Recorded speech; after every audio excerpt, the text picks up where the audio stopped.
समझ नहीं आ रहा अपने सैलरी इंक्रीमेंट का क्या करूं। बेटा इतना क्या सोच रहा है? अपने म्यूचुअल फंड्स के एसआईपी का टॉप अप करा ले। This is the right time. क्या? समझ में नहीं आया। बेटा इतना क्या सोच रहा है? अपने म्यूचुअल फंड्स का एसआईपी टॉपअप करा ले। This is the right time. अब समझा।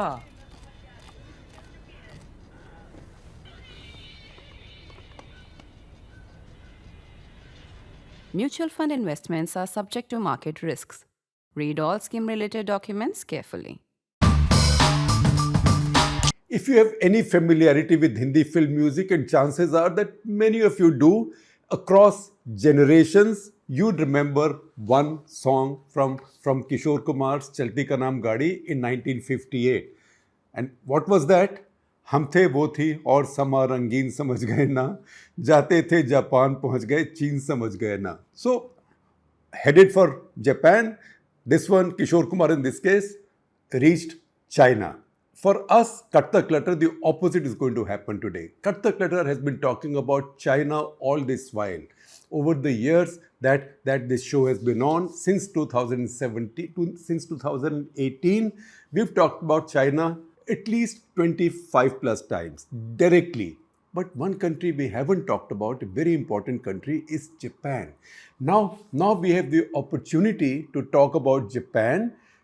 It's not as if China has become any less important, but we have the opportunity to talk about Japan, and not also because Donald Trump is going there, although that gives the Japan story an edge. We are talking about Japan because the Japanese have given us an opportunity by electing a woman prime minister for the first time in the 140-year history of having prime ministers there. Now, Japan has fascinating politics. Look at 140 years of prime ministers of Japan. Japan has among the shortest survival in power. Physical survival is pretty good. Even now, 11 former prime ministers of Japan are alive. And thereby also lies a story that we'll understand as we go along. And part of that, one reason there is that Japanese politicians, prime ministers, have very short tenures.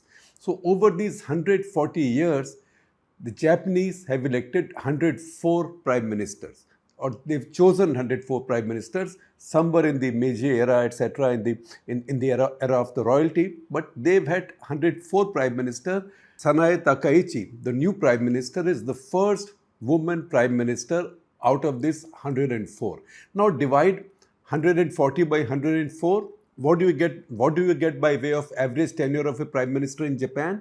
It is 16 months, 1 year and 4 months. And there also you can find people who've spent more time in prime ministership. Our favorite Shinzo Abe, for example, India was his favorite country as well. He had a wonderful relationship with Manmohan Singh and later with Narendra Modi as well.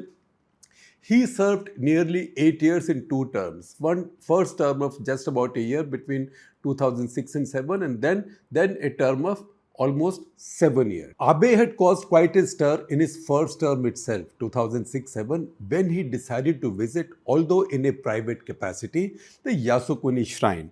Yasukuni Shrine is an institution that came up in 1869 in Japan, and it was set up to honor those who had died serving the emperor, particularly during the Meiji Restoration. Since then, more and more people have been interred there.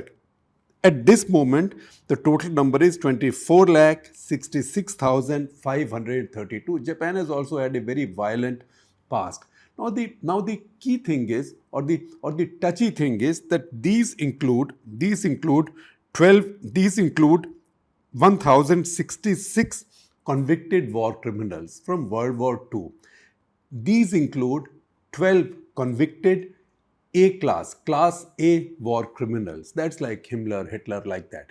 Class A war criminals. In fact, this is the convicted ones. If you take the total number of Class A war criminals who've been honored or interred here at Yasukuni Shrine, that number is 14. So any legitimization of Yasukuni Shrine actually takes you back to the days of the hard nationalist Japan. That is something that Japan decided to bury after the Second World War. They, like Germany and Italy, concluded that this hard nationalism had not been good for them and had not been good for humanity. The two countries who get particularly irritated by this or triggered by this are China and Korea, because both countries suffered occupation and incredible excesses and atrocities at the hands of the Japanese. The Japanese right wants to play down that aspect. That's what Abe tried to do. In 2013, he caused quite a stir when he went to Yasukuni Shrine, formally as Prime Minister. In fact, I remember at that point reading up on what is Yasukuni Shrine, because we were very unaware of this. If you take that 8 years out, and another Prime Minister who in the very early 20th century, still in the era of the royalty, spent about 7 years across 3 terms, right? If you take them out, then you would see that the rest of them have had even shorter tenures than 16 months. That is the firestorm in which Sanae Takaichi is walking. Now, Sanae Takaichi is a very interesting character. Not only is she the first woman leader to rise to this position in Japan, where women, surprisingly, given the fact that it's a democracy and in many ways quite liberal, women haven't quite risen to any top positions in many aspects of life in Japan. I will tell you a little personal story about that. And the personal story is about India Today magazine, where I worked. In 1984, Japanese Prime Minister Nakasone was coming into India. That was the first visit by a Japanese Prime Minister to India after 23 years. So as he was coming in, India Today magazine decided to do a special issue, like a supplement on India-Japan relations, which meant sending a reporter in that case was Simran Bhargava, and sending a senior person from marketing and sales, because this was a supplement. Somebody had to go and sell space to Japanese corporates. That was Mohini Bhullar, who was then marketing director of Living Media Group or India Today Group. Now, when the names went to the Japanese embassy, Japanese ambassador got in touch with Arun Puri, the editor-in-chief of India Today, and said, listen, are you sure? Are you sure you want both your people visiting Japan to be women? And he said, reporter, I can understand, but marketing and sales, you have to deal with Japanese corporates and CEOs, etc. They don't know how to deal with women. And Arun Puri said, they haven't met Mohini, right? So Mohini Bhullar did go there, and the magazine got a wonderful supplement filled with ads. Wonderful also because it was filled with ads. So that is the stereotype about Japan, that women do not get as much equality in position of power as they might in many democracies, particularly in Europe, with which Japanese democracy also competes in terms of the sheer quality of its constitutionalism and democracy. It is there now that Sanae Takaichi has risen. Again, the important thing is we've seen women rise in politics in India as well, and there are some who are self-made, for example, Mamata Banerjee, Mayawati, but most others you would see are usually descendants of an illustrious family. Then go back to Mrs. Gandhi, Indira Gandhi, you can see Sonia Gandhi, Maneka Gandhi, and many others elsewhere in the country. Mehbooba Mufti, for example, most of them come from some dynasty. Pakistan, Benazir Bhutto, right? Sri Lanka, Sri Mavo, Bandar Naike, and Chandrika Kumaratunge, but not Sanae Takaichi. In 2004, she married her fellow member of parliament, member of Diet, Taku Yamamoto, then got divorced in 2017. Why did they get divorced? Political difference in political views, etc. The same party. But they said that they could not handle political arguments and differences at home. That's how they got divorced. And then she remarried in 2021. And to who? She married a second time, but to the same guy, to Mr. Yamamoto, who soon ceased to be Mr. Yamamoto. I will explain to you why. Now she married him under the Japanese law. When a couple gets married, right, the woman usually must take the husband's name. That is something that Takaichi did not want. But because she's a conservative, even now she's saying she will not amend that law. So legally, in a way, Japanese women will be obliged to take their husband's name.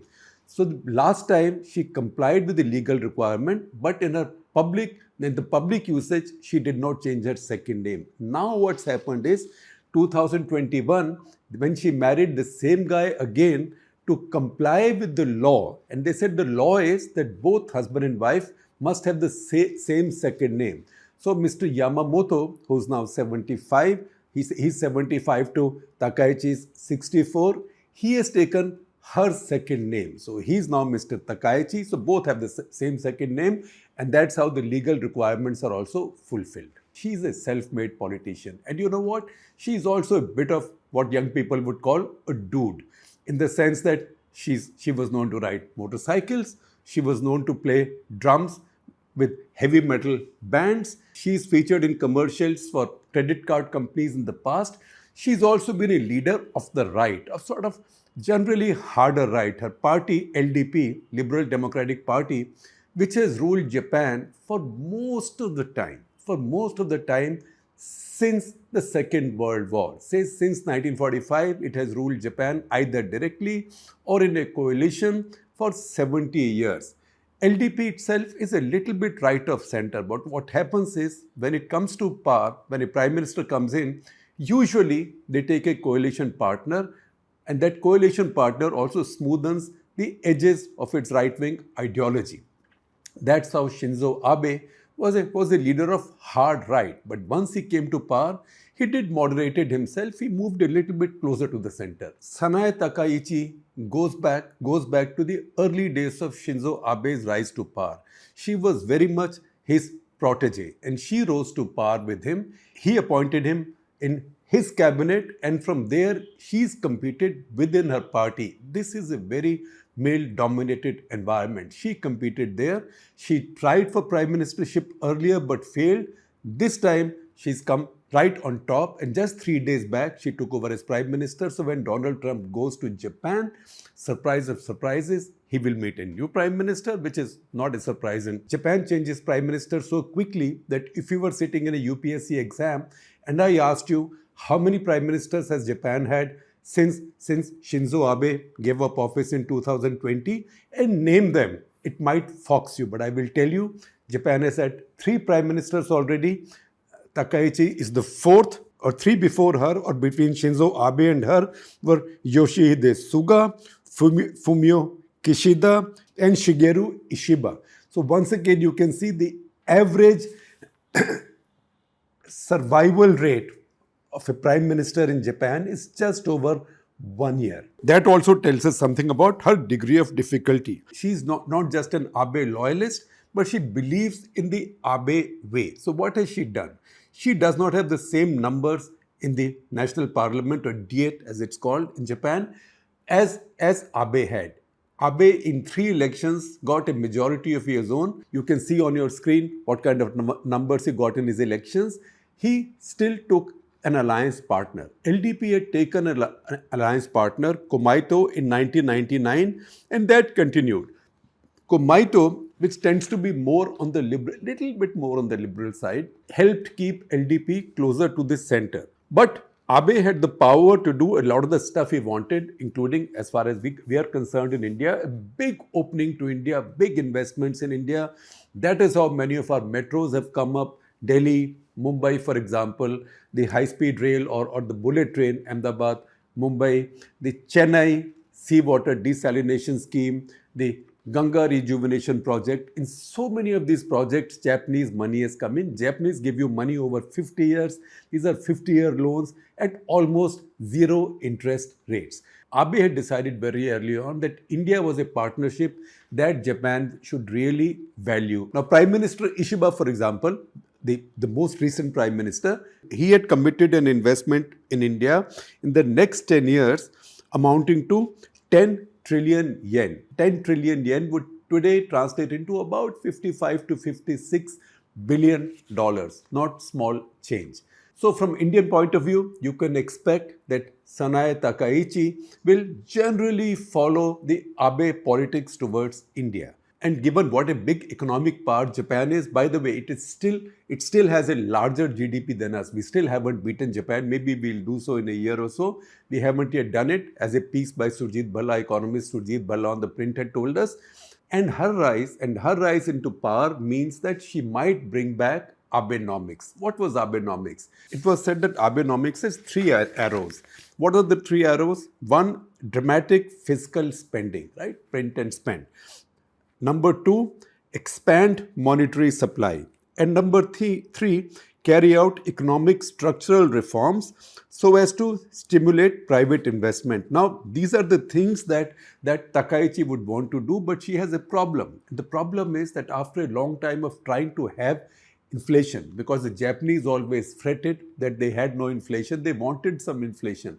Japan actually started having inflation, and inflation over the last 3 years has averaged more than 2.6% or so. For the Japanese, particularly in the rural areas, this is really hurting them. Now, if she follows these three arrows of Abenomics, then inflation might go up again. How she'll balance it, we have to see. Again, she has issues, for example, immigration. She is very anti-immigration. Now, if you don't allow immigration, from where do you get human resources? Because the Japanese are getting older, and in a lot of the industry, people are simply not available. Does she then automate more of her industry and move people from blue-collar work to white-collar work? Those are the challenges that she's going to face. And the third big problem with Japan is just declining population. Japan is a large population. It's a sizable country, over 12 crore people, but it's declining because Japanese are producing too few babies. Also, as a consequence, the average age of the population is going up. The need for elder caregivers is also going up. Let me try and explain her challenge to you.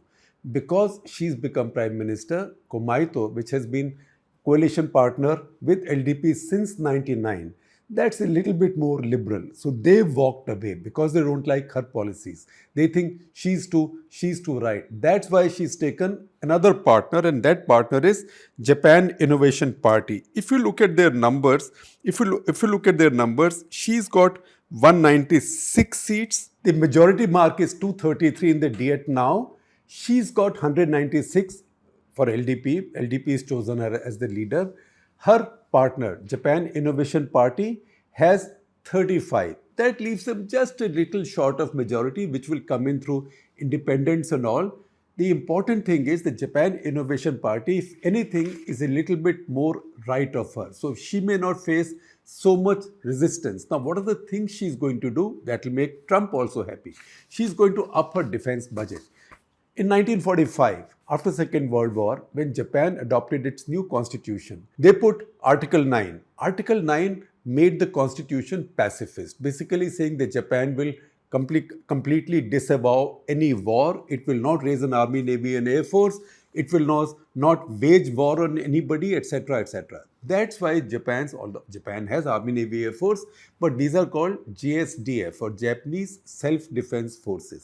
1976, to further affirm this pacifism, Japan announced that they will limit their defense spending to 1% of the GDP. Lately, Abe started saying he'll take it up to 2%. Lately, the Japanese right has been increasing it. At this point, it's about 1.7, 1.8%. Kishida, that is the second Prime Minister after Shinzo Abe, right? He had said in 2022 that he will take Japan's defense spending to 2% of the GDP by 2027. Takaichi has now said that she'll take it to 2% right now in this financial year. Now, Japan's GDP is like the size of India's GDP. So when it goes up from 1.7, 1.8% of GDP, India's defense budget is 1.9% of our GDP, with armed forces which are about 13 lakh, 14 lakh people. Japan's armed forces are just about 2 lakh 20,000 people. When this defense budget in Japan goes up from 1.78% to 2% of GDP, so suddenly it will mean a lot of new hardware will come in, and chances are quite a bit of that will be bought from America. Japan has security problems. You might think Japan has no borders. Japan has beautiful oceans on all sides, but Japan has security problems because two big powers have claims over Japan's islands. China, we've talked about this in the past, and we'll share link to both episodes of Karta Clutter with you. Japan has to deal with Chinese claims over Senkaku Islands and Russian claims over Kuril Islands. And across a very narrow sea, it has to also deal with the North Korean threat. So Japan does not live in a very secure neighborhood.